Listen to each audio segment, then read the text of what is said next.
আপনারা দেখছেন একুশে টেলিভিশন। জনগণের সেবায় আত্মনিয়োগে নবীন কর্মকর্তাদের প্রধানমন্ত্রীর নির্দেশ, সুশাসন ও ন্যায়বিচার নিশ্চিতের আহ্বান। রোহিঙ্গা ক্যাম্পে অপরাধীদের বিরুদ্ধে কঠোর ব্যবস্থা নেবে সরকার, মুহিবুল্লাহ হত্যা মামলায় আরও ৩ জন রিমান্ডে। আইপিটিভিতে সংবাদ প্রচার করলে ব্যবস্থা, অনলাইন নিউজ পোর্টালের জন্য বাধ্যতামূলক হচ্ছে নিবন্ধন। অর্থ লোপাট চেষ্টা মামলায় ৫ দিন মজুরের জামিন, লুটেরাদের ছেড়ে কৃষকদের জেলে দেয়ায় হাইকোর্টের ক্ষোভ। হোম অফ ক্রিকেটে ভোট উৎসব, ক্লাব ক্যাটাগরিতে বর্তমান সভাপতি পাপনের জয়।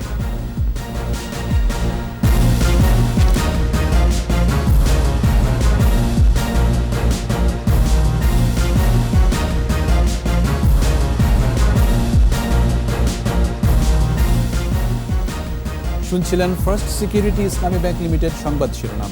আমন্ত্রণ রাত 11টার একুশে সংবাদে, সাথে আছি আমি জাবের হোসেন। দর্শক, একুশে টেলিভিশনের সংবাদ একই সাথে সরাসরি দেখতে পাবেন আমাদের ফেসবুক পেজ www.facebook.com/2124 অনলাইনে। এছাড়া সংবাদে আরও থাকছে: মহালয়ায় দেবীর আবাহন, দুর্গাপূজার ক্ষণ গণনা শুরু, বিশেষ প্রার্থনায় দেশ জাতির মঙ্গল কামনা।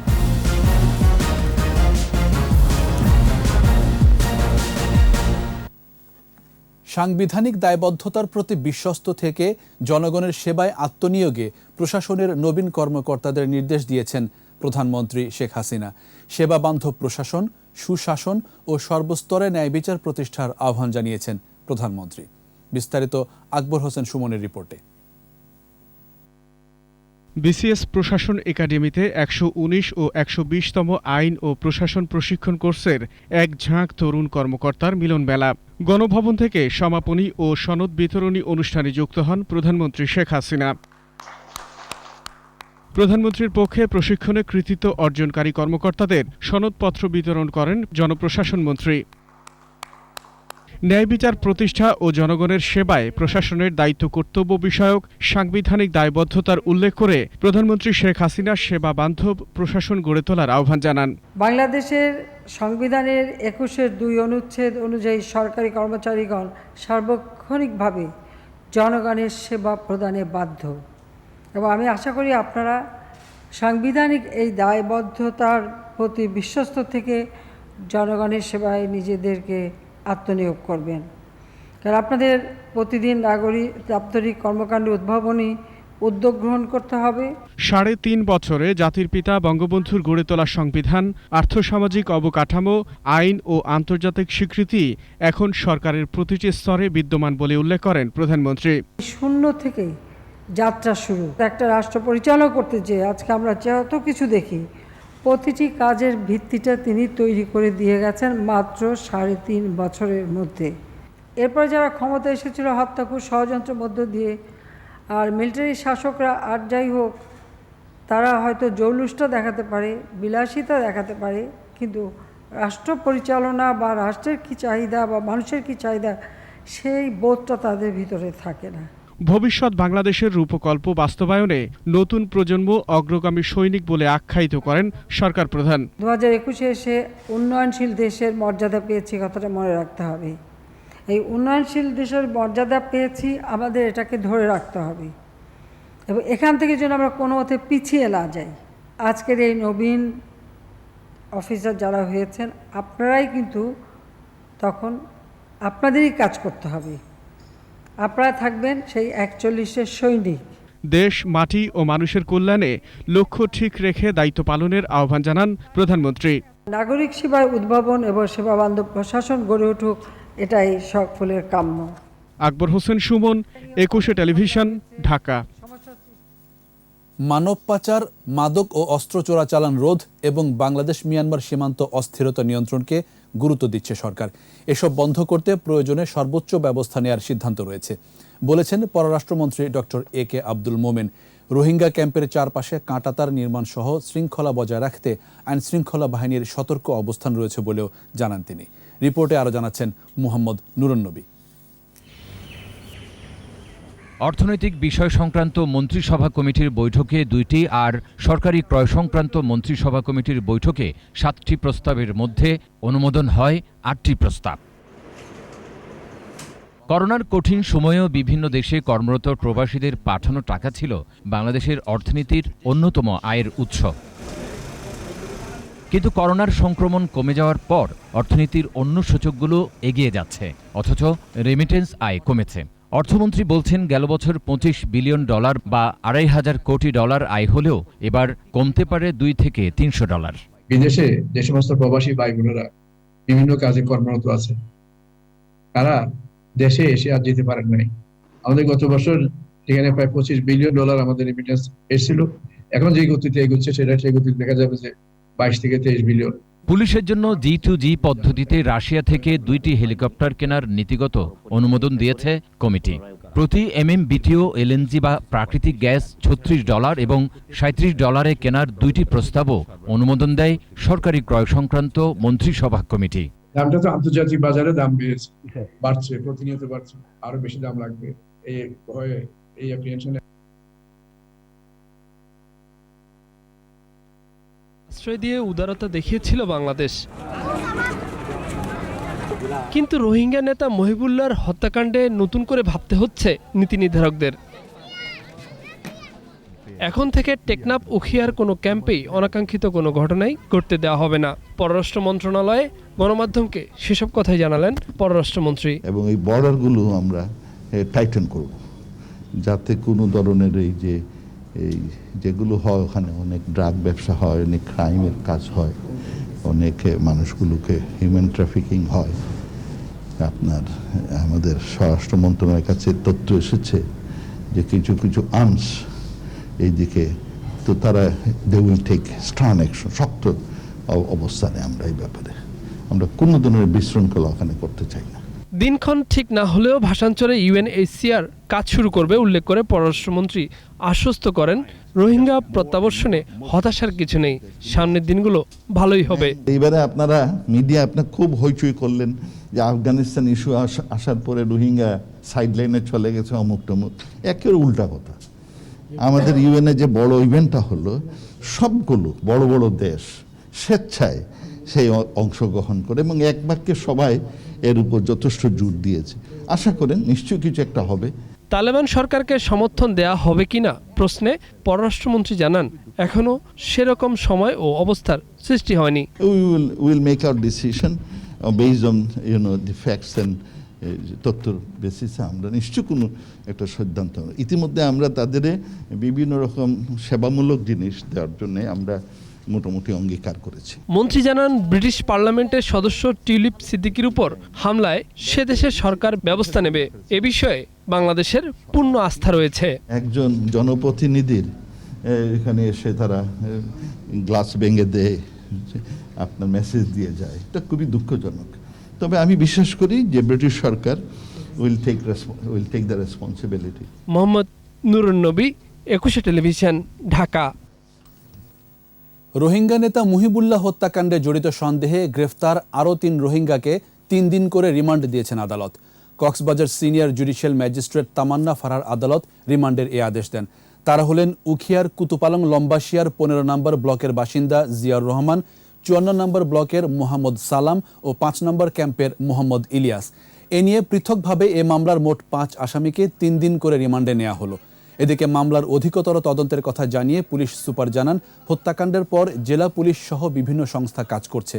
হত্যার রহস্য ও ঘটনার পেছনে কারা জড়িত সব উদ্ঘাটন করা হচ্ছে।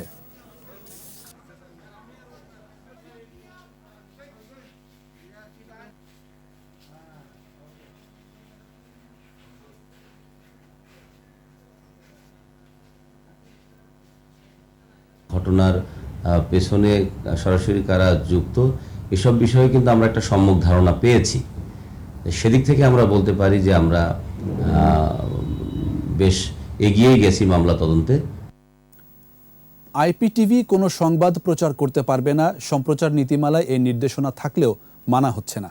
শৃঙ্খলা আনতে এসব টিভির বিরুদ্ধে ব্যবস্থা নেওয়া হবে, জানিয়েছেন তথ্য ও সম্প্রচার মন্ত্রী ডক্টর হাসান মাহমুদ। আগামীতে অনলাইন নিউজ পোর্টালের জন্য নিবন্ধন বাধ্যতামূলক করা হচ্ছে বলে জানান মন্ত্রী।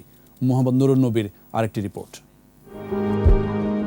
ইন্টারনেট প্রোটোকল টেলিভিশন বা আইপিটিভি ভার্চুয়াল জগতে এখন বাস্তবতা, কিন্তু তাই বলে ব্যাঙের ছাতার মতো গড়ে ওঠা সমীচীন নয়। মূলধারার ইলেকট্রনিক মিডিয়ার মতো আইপিটিভি সংবাদ প্রচার করতে পারবে না, আইনসিদ্ধও নয়। এ বিষয়ে একটা শৃঙ্খলা থাকা এখন সময়ের দাবি। সচিবালয়ে সাংবাদিকদের সংগঠন বিএসআরএফের এক সংলাপে এসে আইপিটিভি নিয়ে নিজ মন্ত্রণালয়ের অবস্থান জানান তথ্য ও সম্প্রচার মন্ত্রী। কিছু আইপিটিভি আছে যে ব্যক্তি স্বার্থে পরিচালিত হয়, হীন স্বার্থে পরিচালিত হয় এবং নানা অপকর্মের সাথে যুক্ত হয়, আবার নিজেরাই টেলিভিশন বলে প্রচার করতে থাকে। যে সম্প্রচার নীতিমালা মন্ত্রিসভায় যেটি পাশ হয়েছে, সেই নীতিমালা অনুযায়ী আইপিটিভি কোনো সংবাদ প্রচার করতে পারবে না।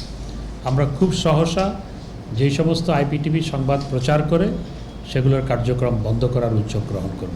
পত্রিকা প্রকাশের আগে যেমন ডিক্লারেশন নিতে হয়, ঠিক তেমনিভাবে এখন থেকে অনলাইন নিউজ পোর্টালকেও নিবন্ধন নিতে হবে বলে জানান মন্ত্রী। ভারতের তথ্য সম্প্রচার মন্ত্রীর সাথে আমার বৈঠক হয়েছিল। সেই বৈঠকে আমি তাকে অবহিত করেছিলাম যে ভারতে, পাকিস্তানে, নেপালে, শ্রীলঙ্কায়, পৃথিবীর অন্যান্য দেশে ক্লিন ফিট সংক্রান্ত আইন আছে, আমাদের দেশেও আছে। আমরা সেই আইন কড়াকড়িভাবে প্রয়োগ করতে যাচ্ছি 1 অক্টোবর থেকে, তাদেরকে সেটি বলা হয়েছে। এখনও বেশিরভাগ পত্রিকার প্রচার সংখ্যা বাস্তবসম্মত নয় উল্লেখ করে মন্ত্রী বলেন, একে বাস্তবসম্মত করা ও শৃঙ্খলা আনা প্রয়োজন। এই পত্রিকাগুলো যেগুলোকে চিহ্নিত করা হয়েছে সেগুলোর বিরুদ্ধে ব্যবস্থা গ্রহণ করা হলে, প্রচার সংখ্যার ক্ষেত্রে একটি শৃঙ্খলা আসলে এখানে অনেকটা শৃঙ্খলা প্রতিষ্ঠিত হবে। মোহাম্মদ নুরুন নবী, 21 টেলিভিশন, ঢাকা। করোনায় প্রণোদনার লোভে প্রতারক চক্রের খপ্পরে পড়ে ব্যাংকের অর্থ লোপাট চেষ্টার অভিযোগে কুড়িগ্রামের 5 দিনমজুরকে 1 বছরের জামিন দিয়েছেন হাইকোর্ট। বিচারপতি মোস্তফা জামান ইসলাম ও বিচারপতি মোহাম্মদ আলীর অবকাশকালীন বেঞ্চ এই আদেশ দেন। বড় বড় লুটেরাদের ছেড়ে দিয়ে কৃষকদের জেলে দেয়ায় ক্ষোভ প্রকাশ করেন হাইকোর্ট। বিস্তারিত জানাচ্ছেন শাকেরা আরজু। কুড়িগ্রামের ফুলবাড়ী উপজেলার বড়ভিটা ইউনিয়নের গ্রামের বাসিন্দা রণজিৎ কুমার, প্রভাস চন্দ্র, কমলচন্দ্র রায়, সুবল চন্দ্র মহন্ত ও বিধবা ফুলমণি রানী দিনমজুর এসব কৃষকদের স্বপন নামের এক ব্যক্তি প্রণোদনা পাইয়ে দেবার প্রলোভন দেখান।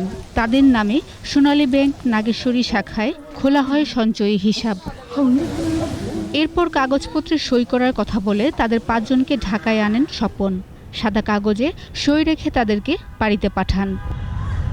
কিছুদিনের মধ্যেই 2.5 কোটি টাকা জমা হয় অ্যাকাউন্টে। তবে এত টাকা জমা হওয়ার খবর পাননি ওই কৃষকরা। গত 1 জুলাই গাজীপুরের শ্রীপুর উপজেলার হিসাবরক্ষণ অফিসের একটি ভুয়া অ্যাডভাইস দাখিলের মাধ্যমে জালিয়াতি করে সোনালী ব্যাংক থেকে 2,46,09,960 টাকা তুলে নেয়ার চেষ্টার অভিযোগে 9 জনের নামে মামলা হয়। গ্রেফতার হন ওই 5 জন কৃষক। সাহায্য দেওয়ার লোভ দেখাইয়া আমার স্বামী আজ এই চক্রান্তের কারণে জেলে পড়ি আছে। মানুষে চক্রান্ত করিয়ে এই ফাঁদে ফেলাইছে। কামলা খাটা দিন মজুর, যারা একদিন কাজ না করলে পেটে ভাত যায় না। সরকারে আমার বাবা মা করছে, জামিন দিছে। গণমাধ্যমে প্রকাশিত প্রতিবেদন যুক্ত করে হাইকোর্টে জামিন আবেদন করেন 5 জন। যারা লুটপাট করেছে তাদের বিরুদ্ধে মামলা হলো না। দিনমজুর সাধারণ মানুষকে কেন ফাঁসানো হলো প্রশ্ন রাখেন হাইকোর্ট। এই লোকেরা এই টাকা সম্পর্কে কোনো ধারণা নাই, টাকা সম্পর্কে তাদের অতীত জানে না, তারা বর্তমানও জানে না, কিছুই জানে না। যা কিছু জানেন তিনি হিসাব রক্ষণ কর্মকর্তা। যারা ব্যাংকের টাকা লুটপাট করেছে তাদের ধরেন, এরা তো গরিব মানুষ, এরা তো দিনমজুর, তাদের কেন এই কথা বলে 1 বছরের জামিন মঞ্জুর করেছে। তবে এই আদেশের বিরুদ্ধে আপিল করার কথা জানান রাষ্ট্রপক্ষের আইনজীবী। তদন্ত শেষ না হওয়া পর্যন্ত এটি নিশ্চিত করে কোনোভাবে বলা সম্ভব নয়, কিন্তু আজকে মহামান্য হাইকোর্ট বিভাগ তাদের অ্যাপ্লিকেশনের ভিত্তিতে তাদেরকে জামিন দিয়েছেন। আমরা এই আদেশ সেটির ব্যাপারে আমরা লার্নেড অ্যাটর্নি জেনারেল বরাবরে এটি নোট দিয়েছি, এটি অ্যাপিল করা হবে। এ বিষয়ে তদন্ত চলছে বলেও জানান রাষ্ট্রপক্ষের এই আইনজীবী। শাকেরা আরজু, 21 টেলিভিশন, ঢাকা। দ্বিতীয় দিনেও ঢাকা বিশ্ববিদ্যালয়ের বিভিন্ন হলে বরণ করে নেওয়া হচ্ছে শিক্ষার্থীদের। হলে ওঠার ক্ষেত্রে কঠোরভাবে মানা হচ্ছে স্বাস্থ্যবিধি। করোনার টিকার প্রথম ডোজ না নেয়াদের ফিরিয়ে দেওয়া হচ্ছে। জসিম জুয়েলের রিপোর্ট। ঢাকা বিশ্ববিদ্যালয়ের হল খুলে দেওয়ার দ্বিতীয় দিনেও আসছে শিক্ষার্থীরা। টিকা নেওয়ার ক্ষেত্রে শর্ত পূরণ করে তারপরই হলে উঠতে পারছেন তারা। আপনার যে ভ্যাকসিনের রেজিস্ট্রেশন হয়েছে সেটার সার্টিফিকেট দিতে দেখাইতে হবে। মিনিমাম 1 ডোজ না দিলে হলে উঠতে দিচ্ছে না। হলের সম্মানিত শিক্ষকগণ তারা আমাদের ফুল দিয়ে চকলেট দিয়ে বরণ করে নিচ্ছে। দীর্ঘদিন পর হলে ফিরতে পেরে আনন্দিত শিক্ষার্থীরা বললেন, বিশ্ববিদ্যালয়ে আসার প্রথম দিনের মতোই অনুভূতি হচ্ছে তাদের। প্রথমে হল কার্ডটা দেখাইতে হয়েছে, তারপর আমার জব ইনফরমেশন, আমার ডিপার্টমেন্ট নাম, আমি কোন বর্ষে, শিক্ষাবর্ষ, তারপর আমার ভ্যাকসিন নিয়েছি কিনা। যে ব্যবস্থাপনায় শিক্ষার্থীদের হলে প্রবেশ করতে দেওয়া হচ্ছে তাতেও খুশি তারা। অনেক ফর্মালিটি লাগবে, কিন্তু সবচেয়ে বড় কথা ফর্মালিটি কোনো ব্যাপার না, হলে উঠতে পারতেছি, এই আনন্দটাই অনেক বড় লাগতেছে। শিক্ষকরা জানালেন, শিক্ষার্থীরা সব শর্ত পূরণ করার পরই তাদের হলে প্রবেশ করতে দেওয়া হচ্ছে। নিশ্চিত করা হচ্ছে স্বাস্থ্যবিধি। ভ্যাকসিন অবশ্যই থাকতে হবে, কমপক্ষে একটি ভ্যাকসিন। তারা আবাসিকতার প্রমাণ যদি তারা দেখাতে পারে, আমাদের এখানে নির্দিষ্ট ফর্ম আছে, ফর্মগুলো তাদের পূরণ করার পরে তারপর তাদেরকে রুমে যেতে দেওয়া হয়। শিক্ষক শিক্ষার্থীদের আনাগোনায় ফিরে পাবে ঢাকা বিশ্ববিদ্যালয়ের চিরচেনা রূপ, এমনটাই প্রত্যাশা। জসিম জুয়েল, 21 টেলিভিশন, ঢাকা। বাংলাদেশ ক্রিকেট বোর্ডের নির্বাচনে সর্বোচ্চ 53 ভোট পেয়ে নির্বাচিত হয়েছেন সর্বশেষ পরিচালনা পর্ষদের সভাপতি ও আবাহনীর কাউন্সিলর নাজমুল হাসান পাপন। ক্যাটাগরি 2 ঢাকার ক্লাব কোটায় সমান 53 ভোট পেয়ে জিতেছেন গাজী গোল্লাম মর্তুজা পাপ্পা ও এনায়েত হোসেন সিরাজ। এই ক্যাটাগরিতে নির্বাচিত হয়েছেন মোট 12 জন পরিচালক। এছাড়া বিভাগ ক্যাটাগরিতে রাজশাহীতে খালেদ মাসুদ পাইলটকে হারিয়ে জয়ী হন সাইফুল আলম স্বপন। তবে ক্যাটাগরি 3-এ জিতে এসেছেন খালেদ মাহমুদ সুজন। পরিচালনা পর্ষদের 25 সদস্যের মধ্যে নাইমুর রহমান দুর্জয় সহ 7 জন বিনা প্রতিদ্বন্দ্বিতায় নির্বাচিত হয়েছেন। আর নতুন মুখ হয়ে এসেছেন ইফতেখার রহমান, সালাউদ্দিন চৌধুরী, ওবেদ রশিদ নিজাম, ফাহিম সিনহা, মঞ্জুর আলম ও তানভীর আহমেদ। এই 25 পরিচালকের ভোটেই নির্বাচিত হবেন নতুন বোর্ড সভাপতি।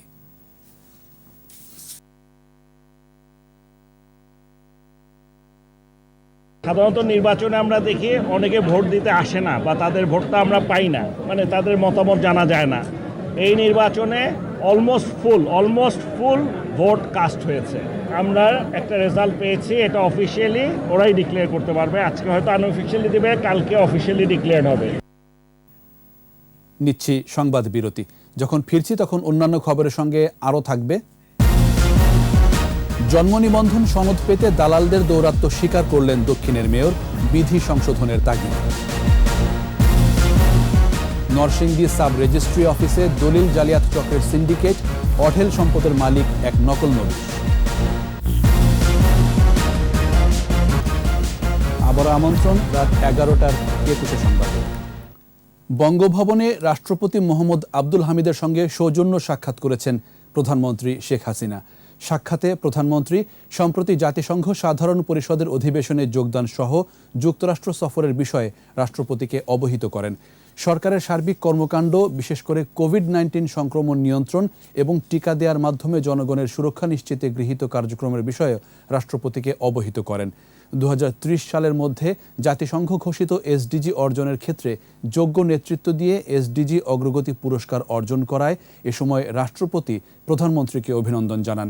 এছাড়া প্রধানমন্ত্রী শেখ হাসিনাকে 75তম জন্মদিনের শুভেচ্ছাও জানান রাষ্ট্রপতি মোহাম্মদ আব্দুল হামিদ। নির্বাচনকালীন সরকার নিয়ে আলোচনার কোনো প্রয়োজন নেই বলে জানিয়েছেন আওয়ামী লীগ সাধারণ সম্পাদক ওবায়দুল কাদের। সরকারি বাসভবন থেকে নিয়মিত ব্রিফিংয়ে নিরপেক্ষ নির্বাচন কমিশন গঠনে বিএনপি সহ সংশ্লিষ্ট সকলকে সহযোগিতার আহ্বান জানান তিনি। নির্বাচনকালীন সরকার নিয়ে আলোচনা বসার কোনো প্রয়োজন আছে বলে আমরা মনে করি না। নির্বাচনকালে নির্বাচন কমিশনই নির্বাচন পরিচালনা করে থাকে। নির্বাচন সংক্রান্ত সব কিছুই তখন নির্বাচন কমিশনের অধীনে চলে যায়। নিরপেক্ষ সরকার নিরপেক্ষ নির্বাচন কমিশন গঠনে সহযোগিতা করার জন্য বিএনপি সহ সংশ্লিষ্ট সকলকে আহ্বান জানায়। জন্ম নিবন্ধন সনদ পেতে দালালদের দৌরাত্ম্যের কথা স্বীকার করলেন ঢাকা দক্ষিণ সিটির মেয়র। বলেছেন, জন্ম মৃত্যু বিধিমালার জটিলতায় ভোগান্তি হচ্ছে সাধারণ মানুষের, এজন্য এর সংশোধন চান তিনি। আর জন্ম নিবন্ধনে উৎসাহ দিতে একটি করে গাছের চারা উপহার দেওয়ার ঘোষণা দেন উত্তর সিটির মেয়র। বিস্তারিত সাইদুল ইসলামের রিপোর্টে। সবার জন্য প্রয়োজন জন্ম ও মৃত্যুর পরপরই নিবন্ধন। এই স্লোগানে স্থানীয় সরকার মন্ত্রণালয়ের উদ্যোগে আয়োজন করা হয় জন্ম মৃত্যু নিবন্ধন দিবস। আলোচনায় বক্তারা বলেন, দেশে এখনো অনেক মানুষ নিবন্ধন করেন না, বিশেষ করে মৃত্যুর নিবন্ধন একেবারেই কম। ঢাকা দক্ষিণ সিটির মেয়র বলেন, নিবন্ধন প্রক্রিয়ার অনেক বিধিতে জটিলতা আছে। নাম সংশোধন করতে মাসের পর মাস ঘুরতে হয়, এর সুযোগ নেয় দালালরা। সিটি কর্পোরেশনের মেয়রের আদেশের বিরুদ্ধে জেলা ম্যাজিস্ট্রেটের কাছে আপিল, এটা আসলে কোনোভাবে সমীচীন না। দালাল চক্র কিন্তু আমাদের চেয়ে অনেক অনেক বেশি তৎপর। একজন সাধারণ নিরীহ ব্যক্তিকে তখন সে বিভ্রান্ত করে এবং সেখান থেকে অতিরিক্ত অর্থ কিন্তু সে গ্রহণ করে। উত্তর সিটির মেয়র বলেন, সবার জন্য জন্ম মৃত্যু নিবন্ধন বাধ্যতামূলক। মানুষ যাতে উৎসাহ পায় সেজন্য নানা কর্মসূচি ঘোষণা করেন মেয়র। সিদ্ধান্ত নিয়েছি একটি জন্ম নিবন্ধন সার্টিফিকেটের সাথে সাথে একটি করে গাছ আমরা দিতে চাই। স্থানীয় সরকার মন্ত্রী জানান, বঙ্গবন্ধুর জন্মশতবার্ষিকীতে জন্ম মৃত্যু নিবন্ধন বিনামূল্যে করার চিন্তা ভাবনা করছে সরকার। আমাদের এখানে অনৈতিকভাবে কোথায় কোথায় ওই সমস্ত রেজিস্ট্রেশন আইডি কার্ড দেওয়া হচ্ছে অথবা ভোটার লিস্টে অন্তর্ভুক্ত করা হচ্ছে, তো এটা যাতে নাকি না করতে পারে, cross sectional effort has to be given. রোহিঙ্গারা যেন কোনোভাবেই জন্ম নিবন্ধন করতে না পারে সে বিষয়ে সতর্ক থাকারও তাগিদ দেন বক্তারা। তারা আমার দেশের নাগরিক হিসেবে থাকতে পারবেন না। সাইদুল ইসলাম, 21 টেলিভিশন, ঢাকা। তিনি একজন নকল নবিশ। নকলের একটি পাতা লিখলে পাবেন 24 টাকা, কিন্তু গত 12 বছরে একটি নকলও লেখেননি তিনি। তারপরও অর্থ সম্পদের মালিক বনে গেছেন। বলছি নরসিংদী সাব রেজিস্ট্রি অফিসের নকল নবিশ শফিকুল ইসলামের কথা। অভিযোগ আছে তার সাথে দফারফা ছাড়া কোনো দলিলই হয় না। নরসিংদী সাব রেজিস্ট্রি অফিসের দুর্নীতি অনিয়ম নিয়ে সাইদুল ইসলামের 2 পর্বের ধারাবাহিক রিপোর্টের 2য় পর্ব দেখুন। এই রেজিস্ট্রি অফিসটা সম্পূর্ণভাবে শফিক চালায়, নকল নবিশ শফিক চালায়। শফিকের কথা ছাড়া সাব রেজিস্ট্রারও নড়তে পারে না, ডিস্ট্রিক্ট রেজিস্ট্রারও নড়তে পারে না। শফিক ভাই যা বলে তাই, উনি একা এই অফিসটারে কন্ট্রোল করতেছে। এই দলিল বাবদ সরকারের রাজস্ব বাকি হয়েছে 3,80,963 টাকা। এই অভিযোগের অনুসন্ধানে নরসিংদী সদর সাব রেজিস্ট্রি অফিসে 21 টিম এক এক দলিলের জন্য বিভিন্ন হারে টাকা নিয়ে ডয়ার ভরেছেন। আর এই রুমটিতে দিনের অবৈধ লেনদেন গুছিয়ে রাখছেন এই ব্যক্তি। কয়েক বান্ডিল টাকা রেখেছেন ডয়ারে, কিন্তু সাব রেজিস্ট্রি অফিসে নগদ টাকা নেয়ার সুযোগ নেই। কোনো স্টাফ লেনদেন, অর্থনৈতিক কোনো লেনদেন করে না, এটা আমার জানা নেই। কক্ষটি শফিকুলের, অফিসের সবকিছু চলে তার নির্দেশে। তার হাতে টাকা দেয়া ছাড়া দলিল হয় না। বর্তমানে তো শফিক আঙ্গুল ফুলে কলা গাছ, কোটি কোটি মানে শত শত কোটি টাকা মালিক। শফিকুলের ব্যক্তিগত সহকারী খারবাকা সোহেলের ডয়ারও টাকা। এত টাকা কিভাবে এলো, উত্তর জানা নেই। শফিকুলের বিরুদ্ধে তার সহকর্মীদেরও অভিযোগের শেষ নেই। তার দুর্নীতিবিরুদ্ধে কথা বললেই সে তার গুন্ডা বাহিনী লিলিয়ে দেয়। 150 টাকার দায় মুক্তি সার্টিফিকেট সে আমাকে 3000 টাকা দাবি করে, অপরাগতা প্রকাশ করায় সে আমাকে অফিস থেকে বের করে দেয়। আগে যেই নকলের ফিস ছিল 200 টাকা 300 টাকা, ওই নকলের ফিস এখন চলে গেছে 1500 টাকা 1200 টাকা এরকম। 20-25 জনকে মানে এরকম সাসপেন্ড করছে। পরবর্তীতে 50,000 1 লাখ যার থেকে যেমন পারে এরকম টাকা নিয়ে আবার এই সাসপেনশন উদ্যোগ করে। নরসিংদী শহরের 5তলা এই ভবনটি তার। গাড়িতে সরকারি লোগো ব্যবহার করে ক্ষমতার দাপট দেখান এই নকল নবিশ।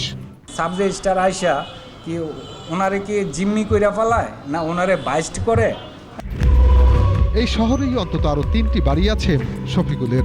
গ্রামের ডুপ্লেক্স বাড়িটিও তৈরি করেছেন কোটি টাকা খরচ করে। নরসিংদী সবচেয়ে দামি জায়গা তার বাড়ি আছে 5-6টা।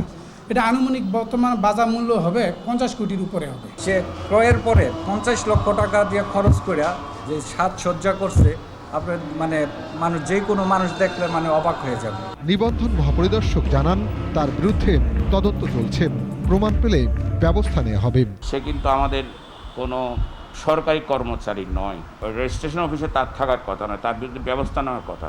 নিজের অবৈধ সম্পদ যারা স্ফীত করছে সেটাও কর্তৃপক্ষ আছে, যথাযথ কর্তৃপক্ষ তাদের বিরুদ্ধে আশা করি ব্যবস্থা নেবেন।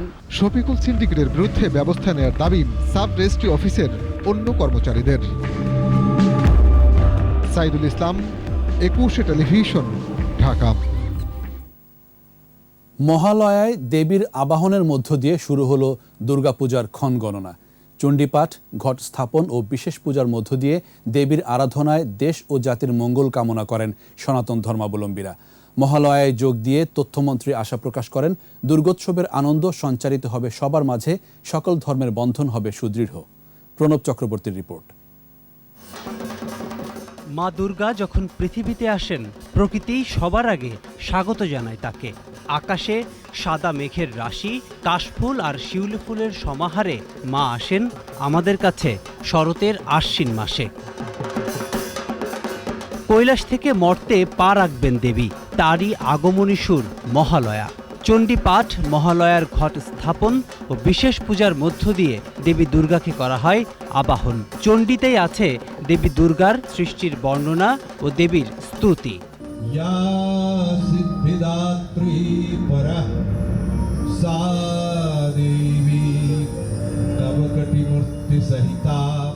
মহা শব্দটির অর্থ পূজা, আবার মহা বলতে উৎসব বোঝায়। মহালয়া মানে পিতৃপক্ষের শেষ আর দেবীপক্ষের শুরু। পিতৃপক্ষ হল পূর্বপুরুষদের তর্পাদির জন্য বিশেষ পক্ষ।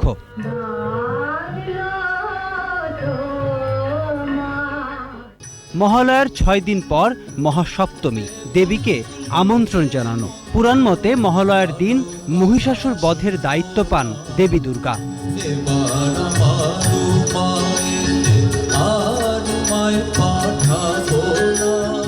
মহালয়ার ভোরটা একটা সমস্ত হিন্দুর জীবনে একটা অন্যরকম সকাল। আমি চাই করোনা রাক্ষস যেন দূর হয়ে যায়। মার কাছে প্রার্থনা আমাদের সবার জানি ভালো যায় বছরটা। যারাই আসেন তারা স্বাস্থ্যবিধি মেনে নিজের সুরক্ষার কথা মাথায় চিন্তা রেখে এখানে আসবেন। মহালয়ার অনুষ্ঠানে যোগ দিয়ে তথ্যমন্ত্রী ডক্টর হাসান মাহমুদ বলেন, ধর্মীয় উৎসবগুলো বাঙালির উৎসব। আমাদের এই উৎসবের যে আনন্দ সেটি সবার মাঝে সঞ্চারিত হবে এবং সেই আনন্দ সঞ্চারিত হয়ে আমাদের যে সাম্প্রদায়িক সম্প্রীতির যে বন্ধন সেটি আরও দৃঢ় হবে। অকাল বোধনী দেবী দুর্গা এবার আসছেন ঘোড়ায় চড়ে আর যাবেন দোলায় চেপে।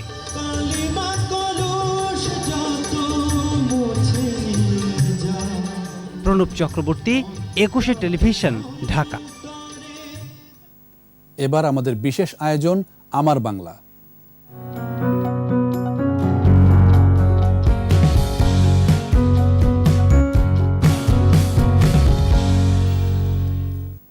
সীতাকুণ্ডের চন্দ্রনাথ মন্দির সনাতন বিশ্বাসীদের শক্তিপীঠ হিসেবে সমাদৃত।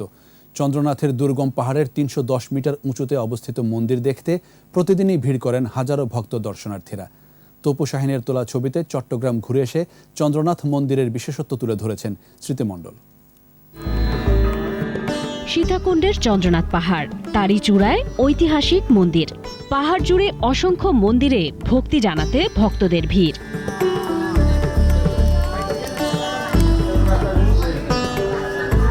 উৎরাই পথের শেষে মিলবে নিরুপাধি ঝর্ণার দেখা।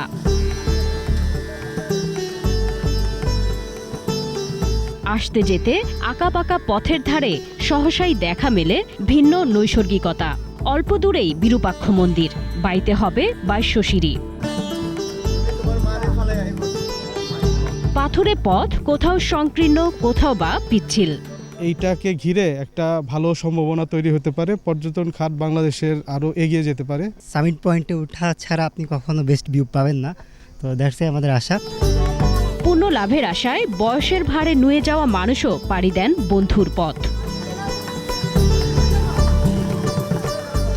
শাস্ত্র বলছে, মহাদেবের পত্নী সতীদেবীর দেহখণ্ডসমূহ যেসব স্থানে পতিত হয়েছে সেখানেই গড়ে উঠেছে শক্তিপীঠ। চন্দ্রনাথে পতিত হয়েছে সতীদেবীর ডান হাত। চন্দ্রনাথ তাই সনাতনীদের কাছে পবিত্র এক পীঠস্থান। অন্য যে কোনো তীর্থধাম আছে, সব তীর্থধাম দর্শন করার পরেও এই চন্দ্রনাথ মন্দির দর্শন করার প্রয়োজন। ওই কষ্ট মষ্ট করে আইলাম যে দেখি বাবার নিয়ে দর্শন করতাম পারি। ভাব তাপ কত কিছু দূর হয়। যদি চন্দ্রনাথ দর্শন না করা হয় তো কোনো তীর্থর ফলই লাভ হয় না।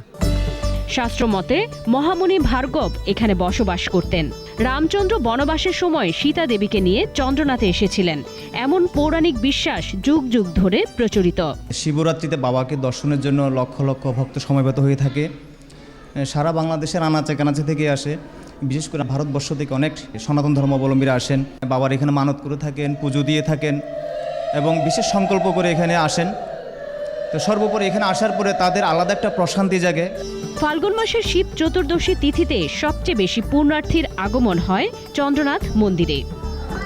শ্রী শ্রী চন্দ্রনাথ ধাম পাহাড়ের ওপরে, এই ধামের আশেপাশে রয়েছে অসংখ্য মন্দির, কিন্তু পুণ্যার্থী এবং পর্যটকদের কাছে এই চন্দ্রনাথ মন্দির সবচেয়ে আকর্ষণীয়। দেশের বিভিন্ন প্রান্ত থেকে, এমনকি ভারতবর্ষ থেকেও দুর্গম এই পাহাড়ি পথ পাড়ি দিয়ে প্রতিদিন আসছেন ভক্ত পুণ্যার্থীরা এবং এখানে তারা প্রার্থনা করছেন পুণ্য লাভের আশায়। স্মৃতিমণ্ডল, 21 টেলিভিশন, চন্দ্রনাথ মন্দির, সীতাকুণ্ড। আবারও সংবাদ বিরতি। যখন ফিরছি তখন অন্যান্য খবরের সঙ্গে আরও থাকবে। প্রবাসী আয় কমেছে $100 কোটি। ডিসেম্বর পর্যন্ত চাহিদা মেটাতে কেনা হয়েছে এলএনজি, জানালেন অর্থমন্ত্রী। রসায়নে নোবেল পেলেন যুক্তরাষ্ট্র ও জার্মানির 2 বিজ্ঞানী, নতুন ধরনের জৈব প্রভাবক আবিষ্কারের স্বীকৃতি। দেখছেন রাত 11টার 21 সংবাদ। করোনায় 24 ঘন্টায় আরও 21 জনের মৃত্যু হয়েছে। মৃত্যুর সংখ্যা বেড়ে 27,635। স্বাস্থ্য অধিদপ্তরের সর্বশেষ তথ্য বলছে 821টি ল্যাবে 24,531 নমুনা পরীক্ষায় শনাক্ত 703। মোট শনাক্ত 15,60,155। নতুন 817 জন সহ সুস্থ 15,21,113। পরীক্ষা বিপরীতে দৈনিক সংক্রমণ হার 2.88%। সুস্থতা 97% বেশি ও মৃত্যুহার 1.77%। দেশে এ পর্যন্ত করোনা পরীক্ষা হয়েছে 98,69,000-এরও বেশি। 3 মাসে প্রবাসী আয় $100 কোটি কমেছে বলে জানিয়েছেন অর্থমন্ত্রী আ.হ.ম মুস্তফা কামাল। অর্থনৈতিক বিষয় সংক্রান্ত মন্ত্রিসভা ও সরকারি ক্রয় সংক্রান্ত মন্ত্রিসভা কমিটির বৈঠক শেষে অনলাইন ব্রিফিংয়ে তিনি বলেন, আন্তর্জাতিক বাজারে দাম বাড়ায় ডিসেম্বর পর্যন্ত সময়ের জন্য এলএনজি কেনা হয়েছে। তৌহিদুর রহমানের রিপোর্ট। অর্থনৈতিক বিষয় সংক্রান্ত মন্ত্রিসভা কমিটির বৈঠকে 2টি আর সরকারি ক্রয় সংক্রান্ত মন্ত্রিসভা কমিটির বৈঠকে 7টি প্রস্তাবের মধ্যে অনুমোদন হয় 8টি প্রস্তাব। করোনার কঠিন সময়েও বিভিন্ন দেশে কর্মরত প্রবাসীদের পাঠানো টাকা ছিল বাংলাদেশের অর্থনীতির অন্যতম আয়ের উৎস। কিন্তু করোনার সংক্রমণ কমে যাওয়ার পর অর্থনীতির অন্য সূচকগুলো এগিয়ে যাচ্ছে, অথচ রেমিটেন্স আয় কমেছে। অর্থমন্ত্রী বলছেন, গেল বছর $25 বিলিয়ন বা $2,500 কোটি আয় হলেও এবার কমতে পারে $200 থেকে $300। বিদেশে যে সমস্ত প্রবাসী ভাই বোনেরা বিভিন্ন কাজে কর্মরত আছে, তারা দেশে এসে আর যেতে পারেন নাই। আমাদের গত বছর যেখানে প্রায় $25 বিলিয়ন আমাদের রেমিটেন্স এসেছিল, এখন যে গতিতে এগোচ্ছে সেটা সেই গতিতে দেখা যাবে যে 22 থেকে 23 বিলিয়ন। পুলিশের জন্য G2G পদ্ধতিতে রাশিয়া থেকে 2টি হেলিকপ্টার কেনার নীতিগত অনুমোদন দিয়েছে কমিটি। প্রতি MMBTU এলএনজি বা প্রাকৃতিক গ্যাস $36 এবং $37 কেনার 2টি প্রস্তাবও অনুমোদন দেয় সরকারি ক্রয় সংক্রান্ত মন্ত্রিসভা কমিটি। দামটা তো আন্তর্জাতিক বাজারে দাম বাড়ছে, প্রতিনিয়ত বাড়ছে, আরো বেশি দাম লাগবে এই ভয়ে, এই অ্যাপ্রিহেনশনে আমরা আগামী ডিসেম্বর পর্যন্ত আমাদের যে চাহিদা সেটা পূরণ করার জন্য যা লাগবে আমরা কেনার জন্য। বাণিজ্য মন্ত্রণালয়ের আমদানি নীতি সংশোধনের প্রস্তাবও অনুমোদন হয়। তৌহিদুর রহমান, 21 টেলিভিশন, ঢাকা। এবার SIBL ব্যবসা বাণিজ্যের খবর।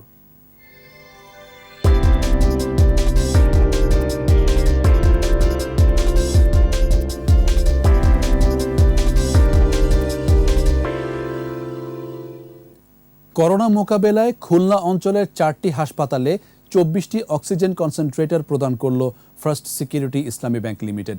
ব্যাংকের ব্যবস্থাপনা পরিচালক সৈয়দ ওয়াসেক মোহাম্মদ আলী হাসপাতালগুলোর প্রতিনিধির কাছে কনসেন্ট্রেটর হস্তান্তর করেন। এ সময় ফার্স্ট সিকিউরিটি ইসলামী ব্যাংক বরাবরের মতো ভবিষ্যতেও এ ধরনের জনহিতকর কাজে সাধারণ মানুষের পাশে থাকবে বলে আশাবাদ ব্যক্ত করেন ব্যাংকের ব্যবস্থাপনা পরিচালক। হাসপাতালগুলো হলো 250 শয্যা বিশিষ্ট খুলনা সদর জেনারেল হাসপাতাল, গাজী মেডিকেল কলেজ ও হাসপাতাল, শহীদ শেখ আবু নাসের বিশেষায়িত হাসপাতাল ও সাতক্ষীরা মেডিকেল কলেজ হাসপাতাল। অনুষ্ঠানে অন্যদের মধ্যে উপস্থিত ছিলেন ব্যাংকের অতিরিক্ত ব্যবস্থাপনা পরিচালক মোহাম্মদ মোস্তফা খায়ের, খুলনার আঞ্চলিক প্রধান মোহাম্মদ আব্দুর রৌফ সহ অন্যান্য কর্মকর্তারা। শুরু হলো ওয়ালটন রেফ্রিজারেটরের স্মার্ট ফ্রিজ স্মার্ট মেকার শীর্ষক কন্টেস্টের সিজন 2। ওয়ালটন স্মার্ট ফ্রিজ নিয়ে ক্রিয়েটিভ ভিডিও তৈরি করে প্রতিযোগিতায় অংশ নিতে পারবেন যে কেউ। বুধবার রাজধানীর বসুন্ধরায় ওয়ালটন কর্পোরেট অফিসে ডিক্লারেশন প্রোগ্রামে আরও জানানো হয়, সিজন 2 এর বিচারক প্যানেলে আছেন জাতীয় চলচ্চিত্র পুরস্কারপ্রাপ্ত অভিনেত্রী কুসুম শিকদার, ওয়ালটনের সিনিয়র ইডি ও সিএমও ফিরোজ আলম এবং সিনিয়র ইডি ও head of brand management Amin Khan. 6 October শুরু হওয়া প্রথম রাউন্ড চলবে 5 নভেম্বর পর্যন্ত। এই রাউন্ডে বিজয়ী 10 জন 2 ডিসেম্বর 2021 পর্যন্ত আরেকটি ভিডিও তৈরির জন্য স্ক্রিপ্ট এবং 50,000 টাকা করে পাবেন। আর দ্বিতীয় রাউন্ডের প্রথম, দ্বিতীয় ও তৃতীয় বিজয়ীকে যথাক্রমে 3 লাখ, 2 লাখ এবং 1 লাখ টাকা পুরস্কার দেওয়া হবে।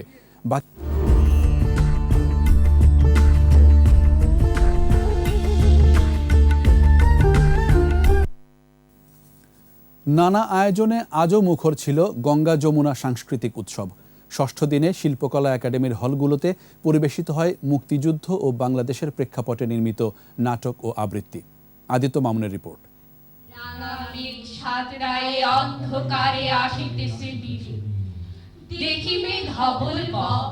বাংলাদেশ শিল্পকলা একাডেমির সঙ্গীত ও নৃত্যকলা মিলনায়তনে সরস্বতী দলের আবৃত্তি। হয়তো খইয়ের ধান ছড়াইতেছে শিশু সবুজ করুণডাঙ্গায় শিরোনামে উঠে আসে রক্তে অর্জিত বাংলাদেশের কথা।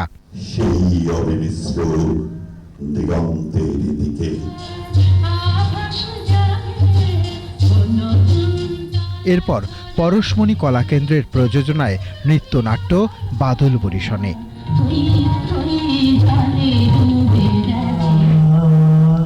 মধ্যবিত্ত জীবনের আলেখ্য এবং পিতাকে উপজীব্য করে এক্সপেরিমেন্টাল থিয়েটারে মঞ্চস্থ হয় নাটক প্রেরণা।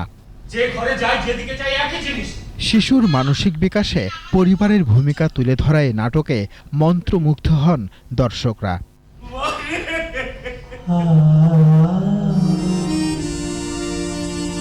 জাতীয় নাট্যশালায় প্রাঙ্গণে মোর নাট্যদলের প্রযোজনা কন্ডেম সেল। আমি যে টকশোবাজ ইন্টেলেকচুয়াল, গরিব ফকির মিসকিন তাগো সৃষ্টি।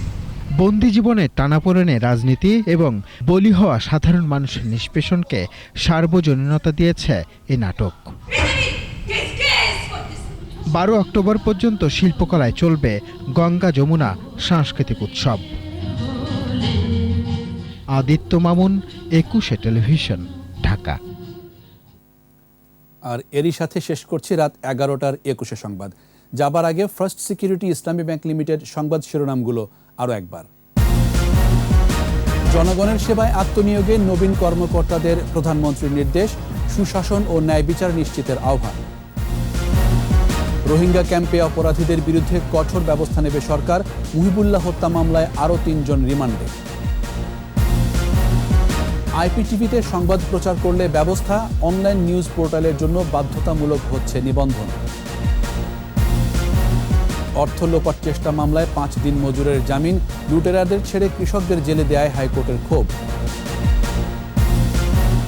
হোম অফ ক্রিকেটে ভোট উৎসব, ক্লাব ক্যাটাগরিতে বর্তমান সভাপতি পাপনের জন্য।